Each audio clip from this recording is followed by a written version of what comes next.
Hello నేను CS రావు. PoK Pakistan ఆక్రమిత కాశ్మీర్ చర్చల ద్వారా దీనికి పరిష్కారం లభిస్తుందా అని అంటే ఖచ్చితంగా లభించదు అని చెప్పచ్చు. కారణం ఏంటంటే కొన్ని దశాబ్దాలుగా దీని మీద చర్చలు జరుగుతున్నాయి. మధ్యవర్తిత్వం వహించడానికి ఇరు దేశాలు ఒప్పుకోవట్ల మూడో దేశాన్ని. మరి ఇప్పుడు ట్రంప్ తాను కాశ్మీర్ విషయంలో మధ్యవర్తిత్వం వహిస్తానని చెప్పి చెప్తూ ఉన్నారు. అంటే ఆయన పిఓకేని భారతదేశానికి ఇప్పించగలరా? పిఓకేని భారతదేశంలో కల్పించగలరా? ఆ సాహసం చేయగలరా? ఆ విధమైనటువంటి అభిప్రాయానికి ట్రంప్ వచ్చారా? అందుకే సీజ్ ఫైర్ దానికి భారతదేశం ఒప్పుకుందా అనేటువంటి లేటెస్ట్ చర్చ జరుగుతోంది. దానికి అనుగుణంగానే అమెరికా అధ్యక్షుడు ట్రంప్ ఒక ట్వీట్ చేశారు లేటెస్ట్గా.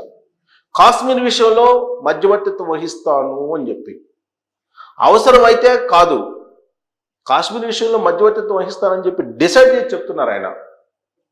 అంటే ఎవరు, ఎందుకు ఆయన ఆ నిర్ణయం తీసుకున్నారు? అంటే సీజ్ ఫైర్కి ముందు ఇలాంటి ఒప్పందం జరిగిందా అనే దాని మీద ఒక చర్చ జరుగుతుంది. ప్రధానమంత్రి నరేంద్ర మోడీ గారు మొదటి నుంచి ఒక స్పష్టతను ఇస్తున్నారు భారత సమాజానికి. పిఓకే మనదే, పిఓకే భారతదేశంలో భాగమే అని చెప్పి చాలా క్లియర్గా చెప్తూ ఉన్నారు. కానీ పిఓకే ప్రస్తుతం పాకిస్తాన్ అండర్లో ఉంది. పాకిస్తాన్ ఆక్రమిత కాశ్మీర్ అంటూ ఉన్నారు దాన్ని ఉగ్రవాదుల అడ్డగా ఉపయోగించుకుంటుంది ఆ దేశం. పాకిస్తాన్ ఆర్మీ ఆ దేశంలో ఉండేటువంటి ఉగ్రవాదులను పెంచి పోషిస్తుంది. అక్కడి నుంచి భారతదేశాన్ని టార్గెట్ చేస్తూ ఉగ్రవాదులను సరఫరా చేస్తుంది భారతదేశానికి పాకిస్తాన్. మరి ఇలాంటి సమయంలో పాకిస్తాన్ ఏదైతే అడ్డాగా చేసుకొని ఉగ్రవాదుల్ని తయారు చేస్తుందో ఆ అడ్డానే కూల్చివేయాలి, ఆ అడ్డాని అసలు లేకుండా చేయాలి ఆ దేశానికి అనేటువంటి ఒపీనియన్ మొదటి నుంచి భారతదేశానికి ఉంది.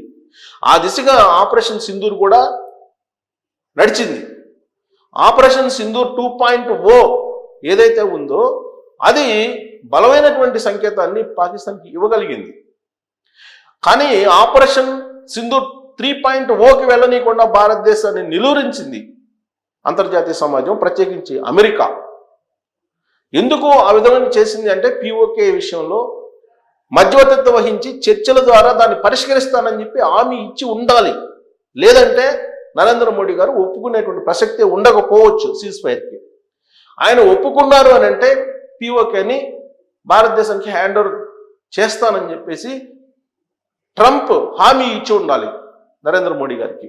మరి నరేంద్ర మోడీ గారు ఆయన ప్రెస్ మీట్లో ఈ విషయం చెప్పారంటే ఎక్కడా చెప్పలే. ఆయన కేవలం పాకిస్తాన్ మీద పైచేయిగా నిలిచాం, భారతదేశం యొక్క శక్తి సామర్థ్యాలు ఏందనేది పాకిస్తాన్ దేశానితో పాటు ప్రపంచానికి కూడా తెలియజేశాం. రాబోయేటువంటి రోజుల్లో పాకిస్తాన్ ఒక్క అడుగు ముందుకేసినా కానీ ఉగ్రవాద విషయంలో టోటల్గా యుద్ధం ప్రకటిస్తాం అనేటువంటి ఒక హెచ్చరిక మాత్రం చేశారు. అంతే తప్ప పిఓకే మీద ఆయన మాట్లాడలేదు. పిఓకే మనదే అంటున్నారు, ఎప్పటి నుంచో పిఓకే మనదే అంటున్నారు. పిఓకేని ఎందుకు మీరు ఆక్యుపై చేసుకోలేకపోతున్నారని చెప్పేసి విపక్షాలు కూడా ప్రశ్నిస్తూ ఉన్నాయి. ఇదే సరైన సమయం అని చెప్పి రాహుల్ గాంధీ అంటున్నారు. ఇదే సరైన సమయం అని చెప్పేసి అనేక మంది కాంగ్రెస్ పార్టీ లీడర్లు కూడా చెప్తున్నారు. ఇదే సమయం అని చెప్పి ఒమర్ అబ్దుల్లా కాశ్మీర్ ముఖ్యమంత్రి చెప్తున్నారు. ఇంతమంది పిఓకే మనదే, ఇదే సరైన సమయం అని చెప్తూ ఉంటే నరేంద్ర మోడీ గారు సీజ్ ఫైర్కి వెళ్ళారని అంటే ట్రంప్ నుంచి ఆదేశం వచ్చి ఉండాలి. ట్రంప్ నుంచి ఆయనకి ఒక స్ట్రాంగ్ ఏదో ఒక ఒప్పందం ఉండి ఉండాలి. లేదంటే అసలు యుద్ధాన్ని సడన్గా ఆల్ ఆఫ్ సడన్గా ఎందుకు ముగిస్తారు అనేది అనుకుంటున్నారు. ట్రంప్ నరేంద్ర మోడీ గారు ఇద్దరు ఫ్రెండ్స్. ఈ విషయాన్ని ట్రంప్ చెప్తూ ఉంటారు, అలాగే నరేంద్ర మోడీ గారు చెప్తూ ఉంటారు. పోనీ వీళ్ళిద్దరు ఫ్రెండ్షిప్ వల్ల భారతదేశానికి ఏమైనా ఒరిగిందా ఇప్పటి వరకు అని అంటే రెసిప్రోకల్ ట్యాక్స్ విషయంలో చూసి చూడనట్టు వ్యవహరించారు, ట్రంప్ కరుణించారు అనేది చెప్తూ ఉన్నారు. మరి చైనా కూడా ఆల్రెడీ రెసిప్రోకల్ ట్యాక్స్ విషయంలో ఒక మధ్యవర్తిత్వం వహించుకోవడం ద్వారా చైనా ప్రొడక్ట్స్కి 30% 250కి వెళ్ళినటువంటి రెసిప్రోకల్ ట్యాక్స్ని 30%కి తీసుకొచ్చారు కదా ట్రంప్. మరి చైనా రెసిప్రోకల్ ట్యాక్స్ విషయంలో విజయం సాధించింది కదా.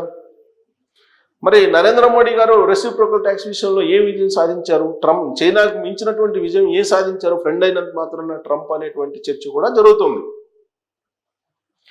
ట్రంప్కేమో పాకిస్తాన్ కావాలి. ఎందుకు? చారిత్రక నేపథ్యాన్ని తీసుకుంటే అమెరికా పాకిస్తాన్ రెండు ఒకటే, చిరకాల మిత్రులు వాళ్ళు.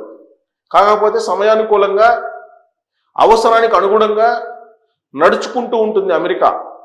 ఇది చరిత్ర తెలిసినటువంటి వాళ్ళు చెప్పేటువంటి మాట. నమ్మకమైనటువంటి స్నేహితుడు భారతదేశానికి ఒక రష్యా మాత్రమే. యుఎస్ఎస్ఆర్ విడిపోయింది కాబట్టి సరిపోయింది, లేదంటే అమెరికా ఆధిపత్యం కొనసాగి ఉండేది కాదు. కానీ ఇవాళకి కూడా రష్యా భారతదేశానికి అండగా ఉంటుంది, భారతదేశం వెంట ఉంటుంది. ఒకవైపు ఉక్రెయిన్ తోటి యుద్ధం చేస్తూనే రష్యా భారతదేశానికి ఆపరేషన్ సింధూర్ 2.0 విషయంలో సహాయ సహకారాలు అందజేసింది. అదే అమెరికా పాకిస్తాన్ మొత్తం స్మాష్ అయ్యేటువంటి చివరి క్షణంలో అడ్డుపడింది, సైంధవ పాత్ర పోషించింది. అడ్డుపడి ఇప్పుడు కాశ్మీర్ విషయంలో చర్చలకు సిద్ధమైన తాను మధ్యవర్తిత్వం వహిస్తానని చెప్పి చెప్తూ ఉన్నాడు ట్రంప్. మొదటి నుంచి అసలు మధ్యవర్తి అవసరం లేదు మాకు, మధ్యవర్తి రావడం అని అంటే అది అవమానం అని చెప్పి చెప్తూ ఉన్నారు. కానీ ట్రంప్ నేనున్నాను, నేను పరిష్కరిస్తానని చెప్పి చెప్తూ ఉన్నారు. అంటే పీఓకేని యుద్ధం ద్వారా కాకుండా మధ్యవర్తిత్వం ద్వారా రాబట్టుకునేటువంటి ప్రయత్నం నరేంద్ర మోడీ గారు చేస్తున్నారా అనేటువంటి చర్చకు ఇప్పుడు తావిస్తుంది. కారణం ఏంటంటే ఆపరేషన్ సింధూర్ 3.0 ఉన్నట్టయితే డెఫినెట్గా పాకిస్తాన్ ఆక్రమిత కాశ్మీర్లోకి భారత సైన్యం ఖచ్చితంగా ఎంటర్ అయి ఉండేదే, దాంట్లో ఎలాంటి సందేహం లేదు. ఆల్మోస్ట్ అక్కడికి వెళ్ళిపోయింది. మరోవైపు బెలోచిస్తాన్ లిబరేషన్ ఆర్మీ స్వాతంత్ర్యాన్ని ప్రకటించుకున్నారు. అంటే బెలోచిస్తాన్ లిబరేషన్ ఆర్మీ స్వాతంత్రాన్ని ప్రకటించుకుంది, పాకిస్తాన్ని కాదని. కానీ భారత సైన్యం పీఓకేలోకి ఎంటర్ కాలేకపోయిందా అనేటువంటి ప్రశ్న ఇంకోటి కూడా ఉత్పన్నం అవుతుంది. అంటే దీని అంతటికీ కారణం ఏంటి? ఇన్ని సందేహాలు, ఇన్ని రకాల ప్రశ్నలు రావడానికి అమెరికా ఎంటర్ కావడమే. అమెరికా ఎంటర్ అయింది అని అంటే నరేంద్ర మోడీ గారికి ఏదైనా అభయహస్తం ఇచ్చారా ట్రంప్ పీఓకే విషయంలో? అందుకే నరేంద్ర మోడీ గారు అలాంటి నిర్ణయం తీసుకున్నారనేటువంటి సందేహం కూడా ఇప్పుడు వస్తుంది. మరి చిరకాల మిత్రుడిగా ఉన్నటువంటి పాకిస్తాన్ని కాదని భారతదేశానికి పీఓకే అప్పగిస్తుందా అమెరికా అంటే అది సాధ్యం కాకపోవచ్చు, సాధ్యమైన పరిస్థితులు లేవు. కానీ పీఓకే మాదే అని చెప్పి రాజ్నాథ్ సింగ్ గారు చెప్తున్నారు. పీఓకే కోసం ఖచ్చితంగా యుద్ధం చేసేనా సాధిస్తామని చెప్తున్నారు కేంద్ర హోంశాఖ మంత్రి అమిత్ షా గారు.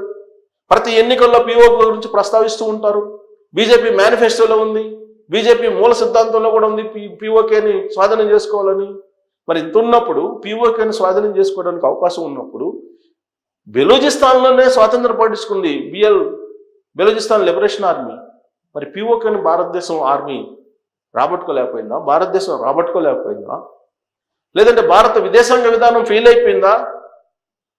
లేదంటే అంతర్జాతీయ సమాజం ఒత్తిడికి నరేంద్ర మోడీ గారు లొంగిపోయారా? అందుకే పీఓకే రాలేదా? ఇలాంటి ప్రశ్నలు వేసేవాళ్ళు చాలా మంది ఉన్నారు. కాకపోతే హిడెన్ ఎజెండా ఏదో ఉంది ట్రంప్కి.